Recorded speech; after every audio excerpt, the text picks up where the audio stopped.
Hello guys, it's a Chook Man here once again. I was just watching YouTube and I want to send my condolence to over in New Zealand about water the state people that were abused and went through the system.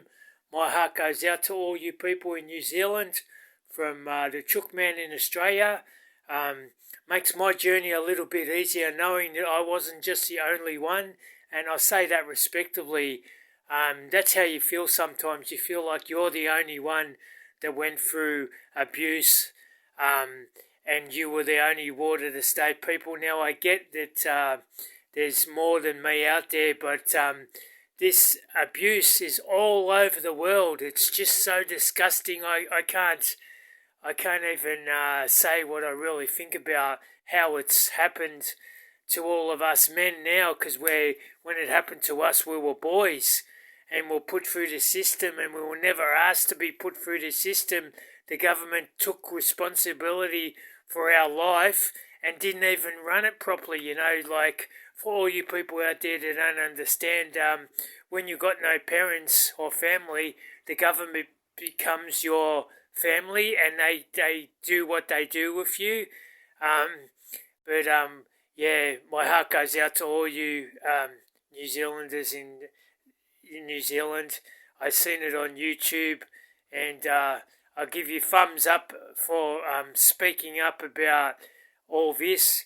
It's pretty hard for me to talk to about all this because I've had a couple of bad acquired brain injuries.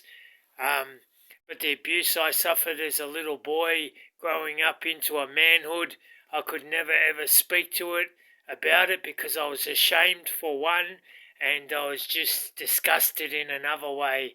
But I'll just mention one of my favourite things that my foster old man used to do to me. He used to have a 44-gallon drum down the back. He used to run his rainwater off the garage into this 44-gallon drum, and used to collect the water to put on his garden. And because the 44-gallon drums, they were about that high on a grown man. They were pretty big, and he used to put carolated spirits in the water to kill all the mosquitoes, because mosquitoes used to get in there and lay eggs. His favourite trick with me was to march me down to the backyard and dick my head put my head into the drum of water and hold it for a couple of minutes, and those couple of minutes, I don't know, it's like you're drowning, you can't, all these bubbles are there and you're trying to catch your breath, and he'd pull your head out of the drum and say, "Did you do that?" Whatever he's accusing you of. And if you'd say no, he'd stick your head back into the drum of water. And this could go on for 10 to 15 minutes at a time. So that's just one of the, one of the punishments I copped growing up as a little boy. I was only about 6 or 7 when this happened.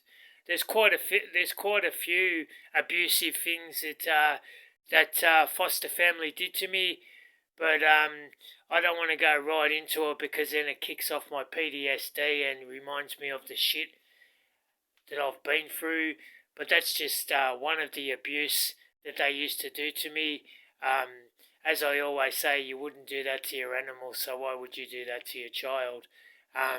We were objects. We were an object to them. They could do whatever they wanted to us, whether we liked it or not. And that's why I left home age 16 and lived on the streets, because living on the streets was much easier than living in that the house of horrors, I call it.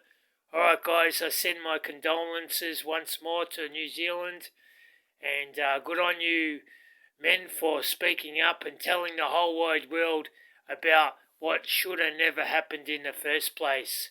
All the best from the Chook Man.